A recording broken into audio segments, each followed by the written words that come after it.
अस्सलामुअलैकुम, welcome to the show sports 365। मैं हूं आपका host Faisal Ilyas. ICC men's T20 world cup में आज भी 3 मैचेस खेले गए और हमने देखा कि वेस्ट इंडीज, जिम्बाब्वे और अफगानिस्तान ने अपने मैचेस जीते हैं। और अब हम ये देख रहे हैं कि ग्रुप 1 जो सुपर 8 के स्टेज में 2 ग्रुप्स बने हैं, उसमें जो ग्रुप 1 है उसकी चारों टीमें वो टीमें हैं जिन्होंने अपने ग्रुप में कोई मैच नहीं हारा और उस ग्रुप में इंडिया की टीम भी है। So India, South Africa, West Indies और जिम्बाब्वे ऐसी टीमें हैं जो ग्रुप सेकंड स्टेज में ग्रुप 8 में जब गई हैं तो वो बगैर कोई मैच हारे गई हैं। आज का मैच जिम्बाब्वे ने बहुत आउटस्टैंडिंग तरीके से जीता।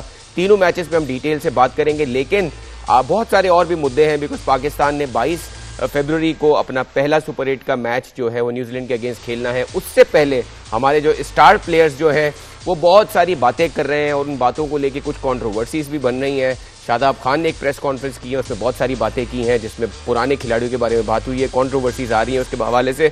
उस पर डिटेल से बात करेंगे। हमारे साथ रोज़ की तरह है पाकिस्तान के साबिक टेस्ट क्रिकेटर और बहुत अच्छे बैटर अपने ज़माने के शुएब मोहम्मद साहब, और हमें हमारे स्पोर्ट्स कॉरेस्पॉन्डेंट जुल्करनैन शेख ने भी ज्वाइन किया है श्रीलंका से। उनसे भी पूछेंगे कि ये जो प्रेस कॉन्फ्रेंस हुई वो किस इन्वायरमेंट में हुई। होता ये भी है कि बहुत सारे सवाल इस तरह होते हैं जो हमारे प्लेयर्स हैं उनसे कि वो थोड़ा सा उस एंगल में चले जाते हैं जहां वो अग्रेसिव हो जाते हैं, और हमारे जो साबिक क्रिकेटर्स हैं वो ऑब्वियसली वो करंट सिचुएशन के हिसाब से बात करते हैं। हम करते ही हैं कि जो आज जो जिम्बाब्वे और श्रीलंका का मैच था वो बहुत इंपॉर्टेंट मैच इसलिए था क्योंकि जिम्बाब्वे ने ऑस्ट्रेलिया को हराया इस ग्रुप में, और अगर उन्होंने श्रीलंका को भी हराया इस ग्रुप में तो वो जो ग्रुप 1 में जाएंगे अगेंस्ट इंडिया तो देखेंगे कैसा चैलेंज देंगे वो बाकी टीमों को। मैच की समरी देखते हैं सबसे पहले, फिर शोएब भाई की तरफ चलते हैं कि ये मैच किस तरह हुआ। If we can look at the summary of the match, 178 run score किए श्रीलंका ने, और उनके जो निशंका जो अच्छी फॉर्म में चल रहे हैं 100 भी किए थे उन्होंने पिछले मैच में। आज भी उन्होंने आउटस्टैंडिंग इनिंग खेली और श्रीलंका ने अच्छा स्कोर किया 178 पे 7। लेकिन आज कहा जाए कि कप्तानों का दिन था तो गलत नहीं होगा। शे होप ने जिस तरह वेस्ट इंडीज़ के लिए बहुत अच्छी इनिंग खेली, उसी तरह सिकंदर रजा ने एक मैच विनिंग इनिंग खेली और बहुत अच्छी कप्तानी भी की उन्होंने और मैन ऑफ द मैच भी रहे। उनकी बैटिंग की बदौलत जो है 3 बॉल्स पहले जिम्बाब्वे ने ये टारगेट चेस डाउन कर लिया 182 रन। एक वक्त पे बड़ा एक्साइटिंग हो गया था मैच, आखिरी ओवर में भी 8 रन चाहिए थे जिसमें एक छक्का और एक चौका लगा कि ये मैच विन किया जिम्बाब्वे ने। 182 पे 4 जिम्बाब्वे ने फिनिश किया, 6 विकेटों से मैच जीता, 3 बॉल्स टू स्पेयर। शोएब साहब कैसे देखते हैं performance? And Zimbabwe is not a fluke this time round. Australia को अगर उन्होंने हराया, श्रीलंका को हरा कर उन्होंने प्रूव किया कि they deserve to win the super 8। Although कि बहुत अरसे से जिम्बाब्वे खेल रही है, टाइम टू टाइम अच्छी परफॉर्मेंसेस देते भी रहे, लेकिन इतनी अच्छी परफॉर्मेंस जो इस टूर्नामेंट के अंदर अभी तक इन्होंने दी है वो होता ये था कि जैसे आज भी बेनेट और सिकंदर रजा जो इनके सीजन प्लेयर भी हैं और स्कोरर हैं इस टूर्नामेंट के भी, लेकिन उसके अलावा जिस तरह जो बुरी जो हैं उन्होंने 34 का सपोर्ट दिया जी, जी, और एक और बैट्समैन उन्होंने जो सपोर्ट 30 ऑड रन का दिया, तो मतलब कंबाइंड एफर्ट था और it went to the wire और आखिरी 3 बॉल रहती थी और जब ये मैच पुल ऑफ कर सके और एक बड़ा टोटल है।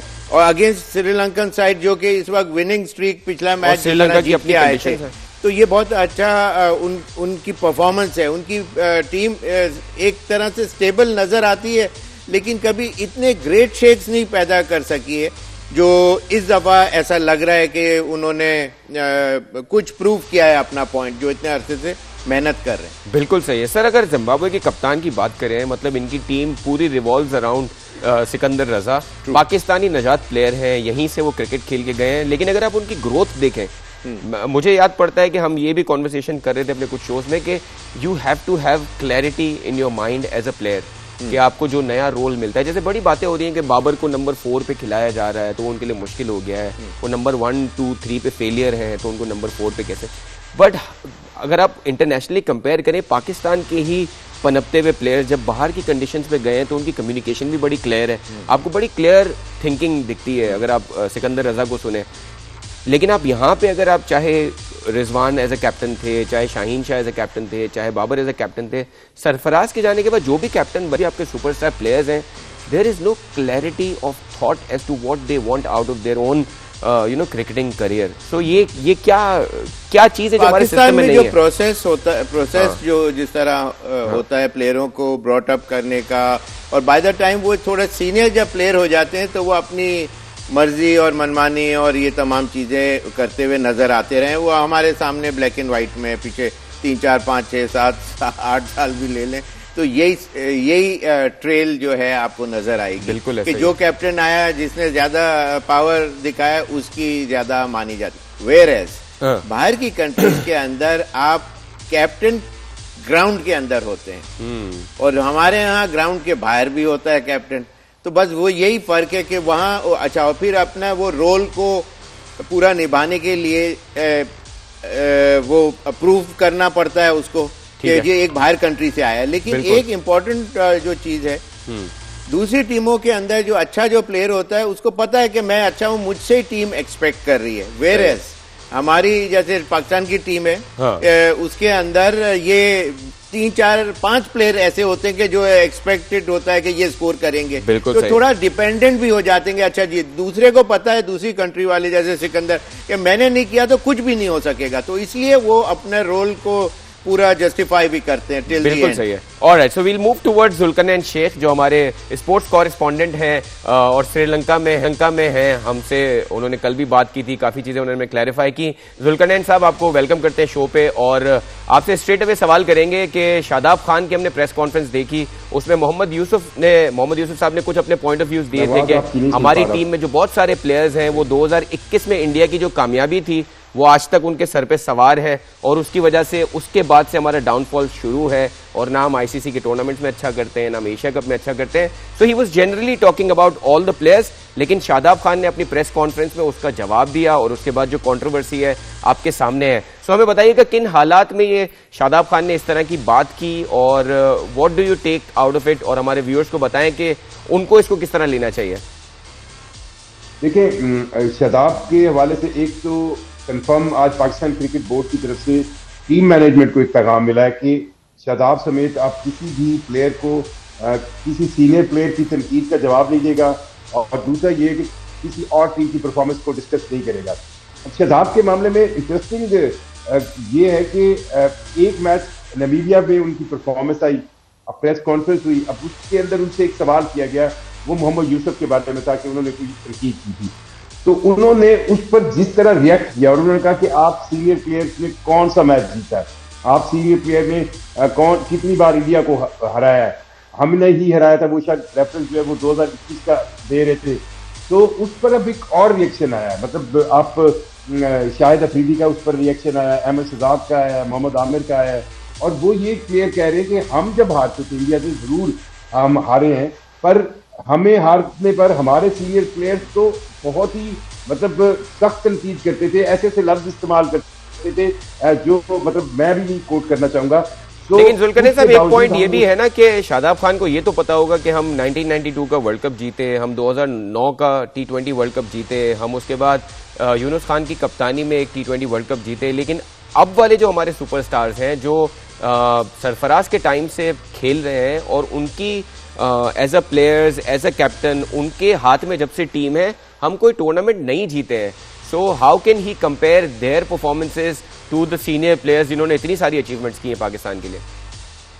देखिए, सबसे अहम चीज जो है ना सीनियर प्लेयर की, ये आप भी कासिफ भाई देखेंगे, हम भी देख रहे हैं कि पाकिस्तान टीम इंडिया के सामने कोई कंपैरिजन नहीं था, बॉडी लैंग्वेज ही नहीं थी, कोई मैच ही नहीं था। हम मैच जरूर हारे होंगे, आप शाहिद अफरीदी का टाइम, क्या शुएब अख्तर के होते हुए कोई इंडियन प्लेयर उनसे छेड़खानी या मतलब आपको लगता था कि यह पाकिस्तान टीम उतरी है और उससे इंडिया जो है डर रहा है। और दूसरी चीज जो है वो आप देखें कि इंडिया के साथ आपको कंपटीशन का मौका कितना मिला है, आपको पिछले 4 महीने के अंदर 4 बार इंडिया के साथ मुकाबला करने का मौका मिला है, कोई एक मैच आप नहीं जीत सके। That's a very good point. मैं ये बिल्कुल पॉइंट आउट करना चाह रहा था कि पहले इतने सारे आईसीसी के मैचेस नहीं होते थे। 4 साल में एक 50 ओवर के वर्ल्ड कप का मैच आता था और उसमें हारते थे, लेकिन उसके अराउंड जो शारजा कप होता था या बायलैटरल सीरीज होती थी उसमें पाकिस्तान बहुत बुरे तरीके से इंडिया को फड़काता था। हम शुएब साहब पे भी इसका पॉइंट ऑफ व्यू लेंगे बिकॉज उन्होंने उस वक्तों में खेला है जब पाकिस्तान की टीम डोमिनेट करती थी। But again now let's move forward. आपको क्या लगता है, हमें बहुत इंपॉर्टेंट मैच खेलना है न्यूजीलैंड के अगेंस्ट 22 फरवरी को, और पाकिस्तान की टीम को एक एडवांटेज है कि आईसीसी टूर्नामेंट्स में हमें अभी भी याद होगा 2024 के सेमीफाइनल्स में हमने न्यूजीलैंड को हराया था नॉकआउट मैच में, और अब जो सुपर 8 का मरहला है वो काफी हद तक नॉकआउट सिचुएशन ही है। What is the kind of morale there in the team? हमने कल भी एक कंट्रोवर्सी पे बात की थी जब हमने देखा माइक हैसन और हमारे कप्तान जो है वो आपस में मोरल थोड़ा तो सा पाकिस्तान टीम का आप एक नमीबिया के खिलाफ हारने के बाद हाई कह सकते हैं, हारने नहीं, आप जीतने एक के चीज बाद ध्यान में रखिएगा कि पाकिस्तान को ये डिसाइड करना होगा कि क्या वो न्यूजीलैंड जैसी टीम को किसी एक रेगुलर बॉलर के साथ हरा सकती है। मतलब अब इब्रार को आपने बाहर तो जरूर बिठा दिया, लेकिन आपने अब आपके पास रेगुलर बॉलर कितने हैं? आपके पास क्या न्यूजीलैंड को हराने के लिए कोई ऐसा फॉर्मेट है, फॉर्मूला है कि जिसमें आपको लगे कि यार हम इनको पकड़ लेंगे? और मैं आपको एक चीज बताऊं कि अगर आपको ये लग रहा है कि आप ऑलराउंड परफॉर्मेंस में 8वें-9वें नंबर तक जाकर जो है आपके पास जो पार्ट टाइम बॉलर हैं वो न्यूजीलैंड को हराएंगे, तो एक चीज और भी ध्यान में रखिएगा कि न्यूजीलैंड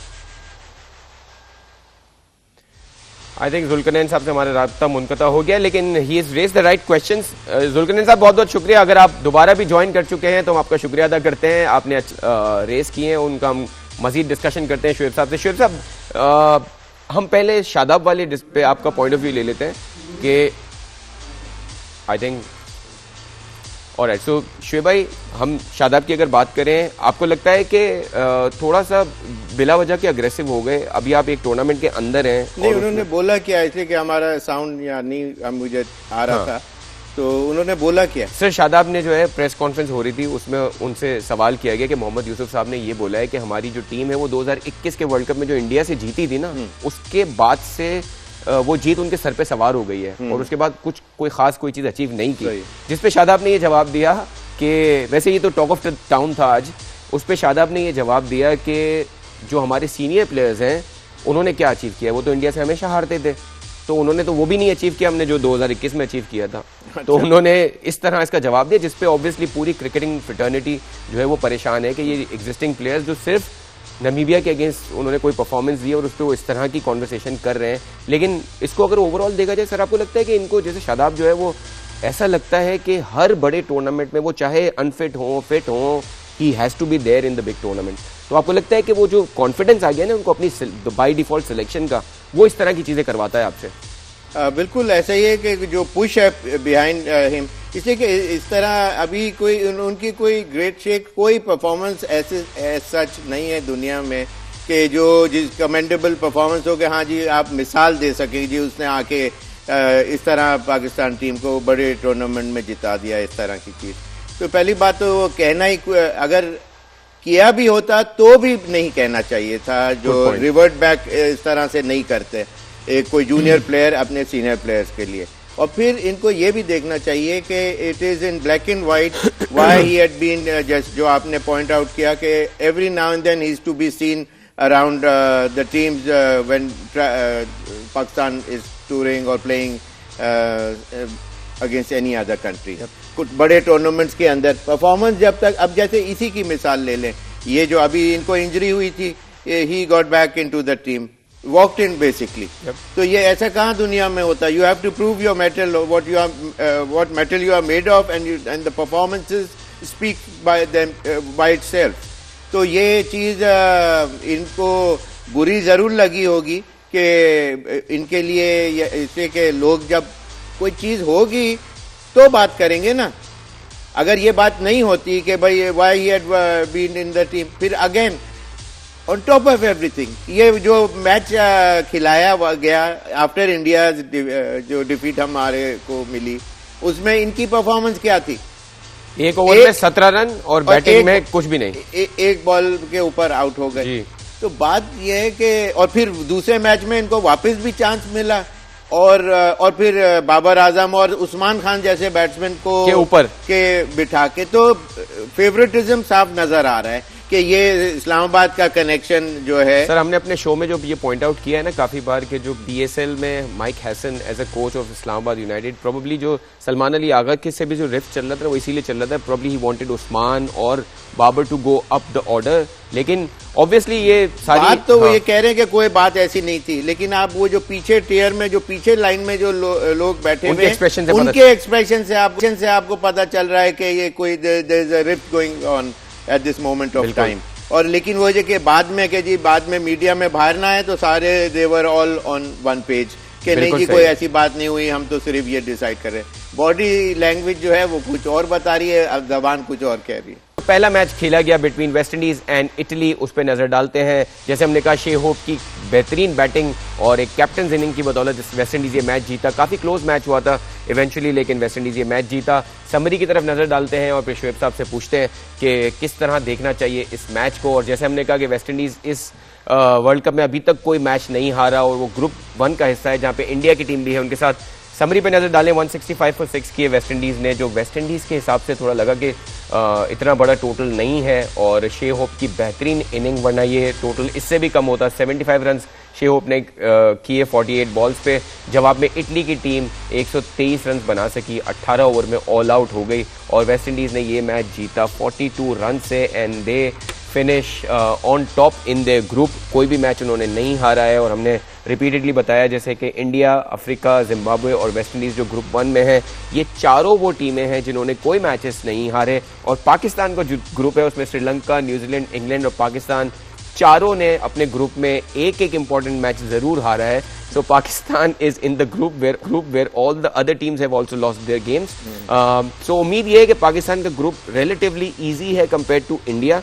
वो तो हम खैर अपने आगे के शोज में मजीद बातें करते रहेंगे, लेकिन coming back to this game, sir जिस तरह शे होप ने आज बैटिंग की है, it wasn't an easy pitch.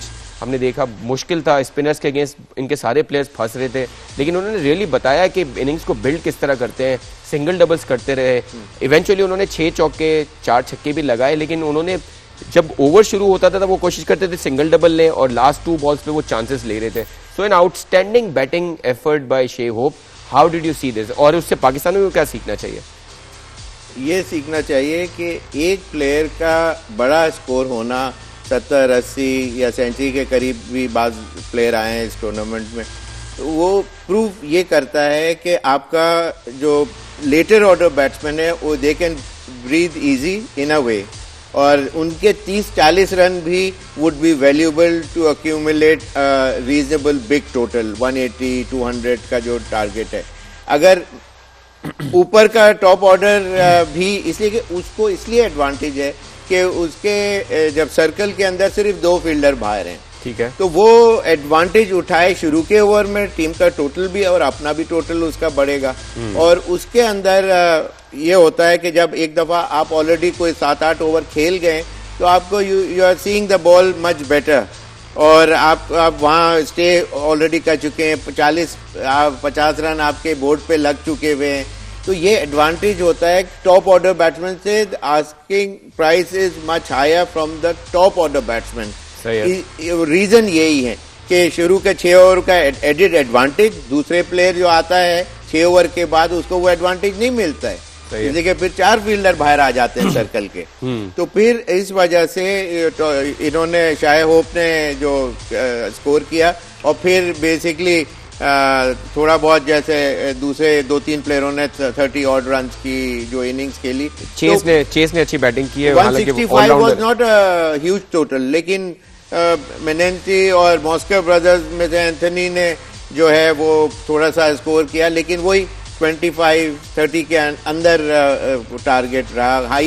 इससे हायर कोई नहीं जा सका कि एक कंबाइंड एफर्ट हो और 165 का टोटल सरपास कर सके। बिल्कुल। तो नेचुरली वेस्ट इंडीज की टीम एक प्रोफेशनल टीम है, विनिंग स्ट्रीक पे है, और तो उनके अगेंस्ट उन्होंने, मैं एक्सपेक्ट इनसे ज्यादा बेहतर कर रहा था। इटली की टीम ने रीजनेबल इस टूर्नामेंट में कुछ ऐसी परफॉर्मेंसेज दी कि जहां आई ओपनिंग टाइप का था। लेकिन ये बात सच है कि तमाम जितनी नॉन रिकग्नाइज्ड टीम्स हैं जो नए हैं क्रिकेट के अंदर, वर्ल्ड क्रिकेट में एसोसिएट मेंबर्स जो हैं, उन्होंने वो जो गैप था पहले के, जी पहले जो बहुत बड़ी टीमों के बहुत पीछे वो नजर आते थे, अब वो जो गैप है वो वाकई कम होता जा रहा है। बिल्कुल ऐसा ही है सर। अब हमें क्योंकि इन टीमों पे ज्यादा फोकस करना है, जैसे वेस्ट इंडीज की team, they have to compete against India, South Africa and Zimbabwe. Do you think they have the fire power? Because आज देखा हमने कि हिटमायर स्ट्रगल करते हुए दिखे, एक रन पे आउट हो गए। So do you think they have the enough fire power to challenge a side like India and South Africa and Zimbabwe? Because Zimbabwe भी अच्छी फॉर्म में है, क्योंकि अब हमें ये देखना होगा कि ये जो 8 टीमें ऊपर की हैं उनमें क्या वीकनेसेस, क्या स्ट्रेंथ्स हैं और कौन सी उनमें से, obviously every group has to produce 2 teams who qualify for the semifinals. तो आपको क्या लगता है कि do you think West Indies has enough fire power? एक एडेड एडवांटेज फैसल जो मुझे नजर आता है कि इनका जो पावर एनर्जी जो है इनके अंदर जो है वो किसी भी टीम को, चाहे वो इंडिया भी हो, ऑन द डे इनके जो अगर जैसे हेटमायर आज नहीं चले तो वो अगेंस्ट इंडिया मुझे लगता है कि वो उनके जो शॉट्स हैं वो इस तरह लगने शुरू हो जाएंगे कि वो एक बहुत अच्छा टोटल अपनी टीम के लिए बनाने में कामयाबी दिला सकते हैं। वरना चाहे होप भी हैं, फिर दूसरे भी इनके जो अच्छे जो बैट्समैन हैं, तो मेरा कहने का मतलब है कि इनका जो एनर्जी लेवल है ना वो, क्योंकि सर वैसे बैटिंग में इनकी देखा है डेप्थ बहुत है, रदरफोर्ड है, पावल है, शे होप खुद है, मतलब उनका मिडिल ऑर्डर भी स्ट्रांग है।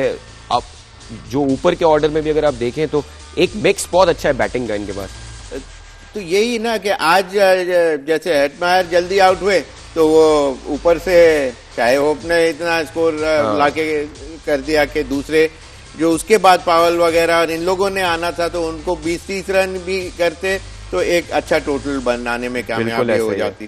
तो इनके पास बहुत ज्यादा लारा टाइप के कोई बैट्समैन नहीं है कि जो आए और बिल्कुल ही जैसे उसने लारा टाइप के भी नहीं है, बाबर टाइप के भी नहीं है। पाकिस्तान ने बड़ा अच्छा टोटल किया, उसने 153 नॉट आउट कर दिया और पूरी टीम को जिता के ले गया। तो लेकिन ये कि पावर से अपना दूसरी टीम को बैकफुट पे करने की एबिलिटी ये जरूर रखते हैं। And they have good allrounders like Jason Holder as well. So alright, so we'll analyse West Indies team further as well. ये सुपर 8 में क्वालिफाई किए हैं और वो इंडिया वाले ग्रुप में है। आज जो सर लास्ट गेम हुआ बिटवीन अफगानिस्तान एंड कनाडा, उस पर भी एक नजर मारते हैं, बिकॉज अफगानिस्तान ने अच्छी परफॉर्मेंस दी है। Although they are out of the tournament but overall they had a reasonable good tournament. उसको एक देखते हैं सर, एक नजर डालते हैं आज के मैच पे। अफगानिस्तान ने 200 रन किए 4 विकेटों पे और outstanding batting bye Zadran. Finally हमने देखा है वो बहुत स्ट्रगल कर रहे थे, लेकिन फाइनली इस टूर्नामेंट में एक अच्छी इनिंग आई, 90+ रन उन्होंने स्कोर किए। और अतल जो इनके दूसरे ओपनर हैं उनकी तरफ से भी हमने देखा 44 run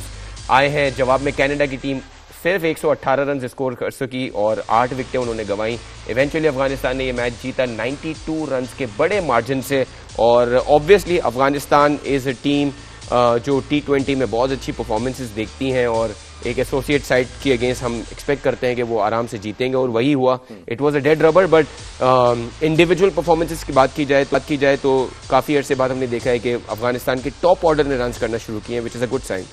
which is a very good sign. और उनका सक्सेस स्टोरी ही यही है कि टॉप ऑर्डर जब चलता है, जैसे एशिया कप में श्रीलंका में कुछ टाइम पहले जो टूर्नामेंट हुआ, दोनों ओपनर्स ने आके बहुत जबरदस्त बैटिंग 50 ओवर में 50 ओवर का जो मैच था। तो ओपनर के इम्पोर्टेंस मैं बताना चाह रहा हूँ। तो इसमें आज गुरबाज बहुत अच्छी बैटिंग कर रहे हैं, 30 पे आउट जरूर हो गए लेकिन अच्छा स्टार्ट दे दिया। वहां से इब्राहिम जादान जो है वो शुरू में नहीं क्लिक कर रहे थे, पिछले मैच में उन्होंने एक बड़ा अच्छा स्कोर किया, आज 95 नॉट आउट के ऊपर आए। बिल्कुल। तो और बाकी 44 अतल ने किए और एक और 30 ऑड रन की इनिंग की थी। तो वही जो मैं बात कर रहा था, एक बड़ा स्कोर और चिप इन 2-3 प्लेयरों का, तो वो एक इवेंचुअली एक अच्छा टोटल हो जाता है। अफगानिस्तान का क्या टेक आउट है इस टूर्नामेंट से? अफगानिस्तान को बिल्कुल टेक तो क्या, जैसे कि जीत जब तक नहीं होती तो कुछ वो चीज नहीं आती, लेकिन एटलीस्ट उनको ये उन जो प्लेयर्स हैं उनका पोटेंशियल का और ज्यादा असेसमेंट करने में आसानी होगी। जोनाथन ट्रॉट का ये शायद लास्ट मैच है as a coach, head coach for Afghanistan.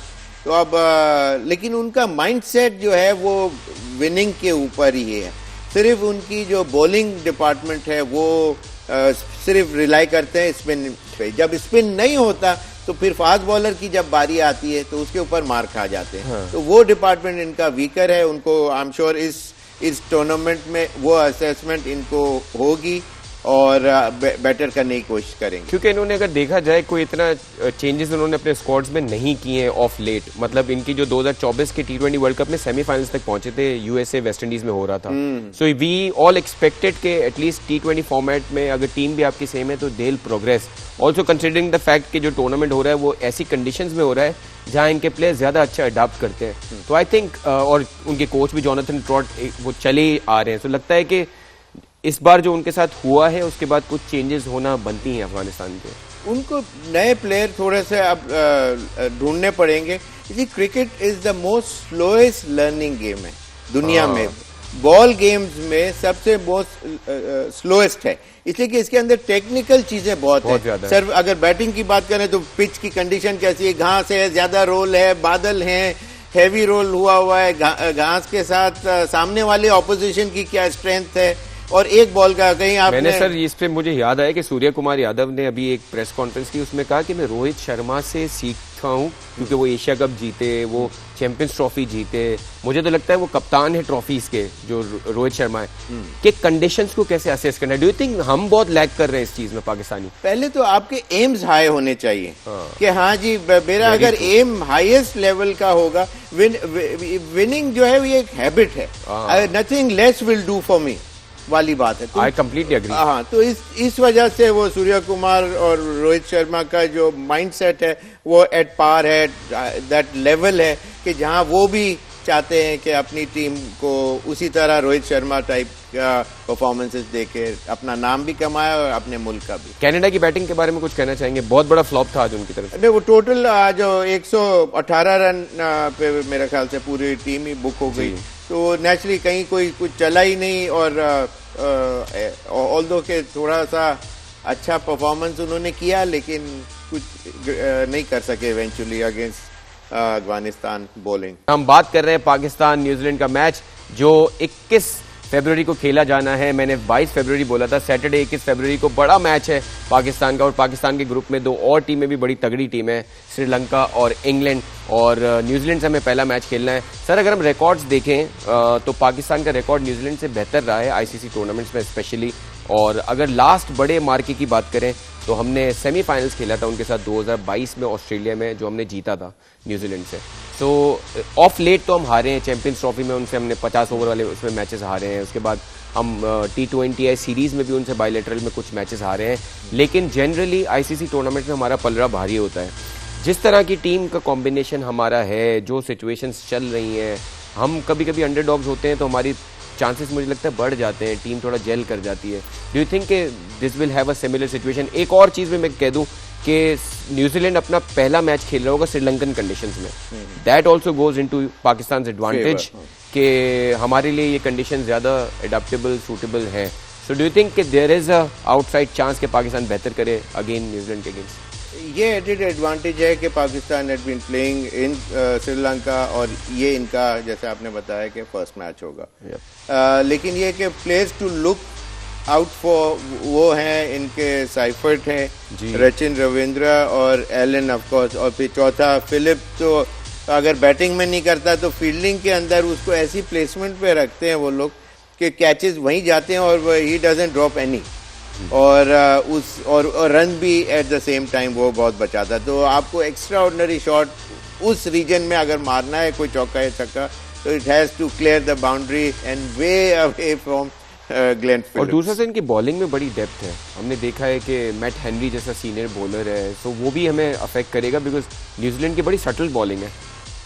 Pakistan के अगेंस्ट एक चीज बस सिर्फ कहीं भी दुनिया में मैच खेले, अगर बाउंड्री लाइन अगर बड़ी है, हाँ, अगर लेंथ जो है उसकी 60 से 65 तक तो ये पकड़ लेते हैं, हाँ, लेकिन एनीथिंग जो सबसे वीक स्टांस जो है ना पाकिस्तान टीम का, हाँ, मतलब वो है इनकी जो रेंज ऑफ शॉट्स, वो जो क्लियर करता है बाउंड्री को, वो जिस दिन बड़ा ग्राउंड होगा उस दिन Pakistan would be standing on a brittle ground, trouble waters में नजर आएगा ही आएगा ज्यादातर उनके प्लेयर्स। और क्योंकि आपके पास जो फखर जमान जैसा बैटर जो बड़ी बाउंड्रीज क्लियर कर सकता है, वो तो बेंच पे बैठ रहा है। लेकिन मुझे लगता है कि अब कुछ ऐसा सुनने में आ रहा है कि शायद उसके लिए कुछ जगह क्रिएट कर रहे हैं।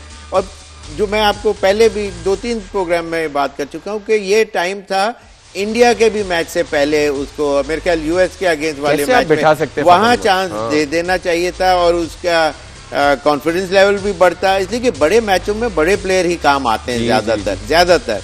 कभी यंगस्टर भी परफॉर्म करके एकदम अपना मार्क बना सर, अगर आपको याद हो 2023 के 50 ओवर के वर्ल्ड कप में न्यूजीलैंड की जिस तरह कुटाई की थी फखर जमान ने, और हमने देखा है time and time again India के अगेंस्ट उनकी परफॉर्मेंसेज रही हैं, और मतलब वो अभी जो लीग्स में करके आए हैं, ILT में जिस तरह उन्होंने बैटिंग की है, तो आपको लगता है कि हम मिस आउट कर रहे हैं इतने बड़े प्लेयर को बेंच पे बिठा के?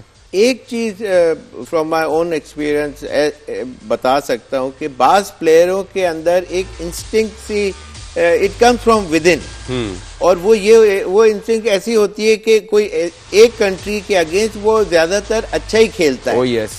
और somehow the other वो ही कम आउट एज विनर्स, और उसकी हाई परफॉर्मेंसेज होती हैं। 10 में से 8 में तो होंगी, अगर 2 में नहीं होंगी तो फखर अगेंस्ट इंडिया वाले मैच ही की बात कर रहा हूं कि उसकी इंडक्शन बड़ी जरूरी थी। लेकिन खैर वो टाइम निकल गया। लेकिन अभी भी टाइम है, अभी भी बड़ी टीमों ने आना है, आपको कन्फ्रंट करना है, and you need players who had been there done that. अगर मैं आपसे पूछूं सर कि क्या हमारा प्लेइंग 11 दिखता है आपको, क्या चेंजेस आपको लगती हैं जो हमें करनी चाहिए? एक तो मुझे लगता है कि आप बिन देयर डन दैट वाली चीज में आप कहते हो कि फखर जमान तो you need in your team, वो उसके एक्सपीरियंस से और न्यूजीलैंड के अगेंस्ट परफॉर्मेंस उसके ट्रैक रिकॉर्ड बताता है कि उसने बड़े मैचों के अंदर सिंगल हैंडेडली पूरा मैच आपको जिताया है। जी। चिप इन करके नहीं, पूरा मैच जिताया है। 2017 बिल्कुल आपके सामने पूरा मैच आपको जिताया। फिर इंडिया में जो न्यूजीलैंड के अगेंस्ट में ख्याल डबल सेंचुरी की थी। हाँ बिल्कुल ऐसा ही है। तो उसमें से जिस रेट पे आपको रन्स चाहिए थे, वो मैच जीतना नहीं था, आपने एक सर्टेन रेट से जीतना था। तो वो चीज, तो वही बात आ जाती है ना कि तो मेरा अंदाजा है कि शायद नाफे की जगह जो है इसमें स्ट्रेट अवे फखर जमान को चांस दिया जाएगा, और बॉलिंग डिपार्टमेंट के अंदर ये सारे सब अभी एज इट इज मेरे ख्याल सही है। और अब जब बैटिंग ऑर्डर इस वाले मैच में नहीं किया अगेंस्ट ये जो कल हम खेले नमीबिया के अगेंस्ट, उसमें चेंज नहीं किया, तो इसका मतलब ये है कि they are gonna go with the same batting order. और आपको लगता है कि अबरार टीम में जगह नहीं बनाते? आपको लगता है कि आप इसके अलावा आपको पेसर में कोई और आपको नहीं लगता? फहीम अशरफ सॉरी वो आपके दूसरे जो हैं Naseem Shah will make it to the team, आपको नहीं लगता? नसीम शाह एकदम से अभी इस मैच के अंदर डाले में मुझे नहीं लगता। एक चीज और चेंज आ सकती है कि फखर को अगर आप टॉप ऑर्डर ओपनिंग ही भेज देते हैं मिसाल के तौर पे, एक लेफ्ट हैंडर और एक राइट हैंडर का कॉम्बिनेशन की वजह से, तो ये आ सकते हैं वन डाउन पोजीशन पे साइम अयूब। और फिर वही बात है कि फिर बाबर कहाँ जाएंगे? तो बाबर का मैच बनता हुआ मुझे चेंजेस, इतना बड़ा दिल रखते हैं ये लोग के नहीं रखते, ये कहना मुश्किल है इस वक्त। सर मुझे ये समझ में नहीं आता इतना क्लीशेट क्यों है? मतलब अगर केन विलियमसन बैठ सकता है, अगर स्टीव स्मिथ T20 स्क्वाड में नहीं हो सकते, तो क्यों बाबर आजम, मतलब अगर आप फखर जमान को बिठा सकते हैं तो आप बाबर आजम को क्यों नहीं बिठा सकते? If he doesn't fit into the 11 in terms of winning the game. नहीं, वो आप का जो पॉइंट है ना, फिर बाबर एक सूरत में अंदर आ सकते हैं, ओपनर उसके साथ जाएं साहबजादा के साथ, और 3 के ऊपर हो सकता है कि वैसे आपने ये जो बात की ना, सारे एक्सपर्ट्स यही कह रहे हैं कि अगर बाबर को खिलाना है तो टॉप 3 में रखो उसको, 4th पे 4 पे तो मैंने आपको पहले प्रोग्राम में बताया कि वो उसकी जगह नहीं बनती। तो लेकिन ये batting order it sounds good, it looks good at the same time on paper, कि बाबर ऊपर, फखर जमान तीसरे नंबर पे, सलमान मेरा ख्याल से आप चलो अगर उसी नंबर पे आते हैं, चौथे पे साइम अयूब, 5वें पे आप उसको फखर को डाल सकते हैं। बिल्कुल। तो it sounds good, it looks good, और एक फॉर्मिडेबल पावर हाउस लग रहा है। बिल्कुल सही है। कल सर हमें बहुत मौका मिलेगा पाकिस्तान न्यूजीलैंड पे बात करने का, बिकॉज कल जो मैच है सिर्फ एक मैच है, वो भी ऑस्ट्रेलिया और ओमान का, उसमें देखते हैं क्या होता है, उस पर बात करेंगे कल के मैच में। लेकिन obviously Pakistan New Zealand will be discussing in further details tomorrow and day after. Keep watching our show, we'll see you tomorrow. खुदा हाफिज।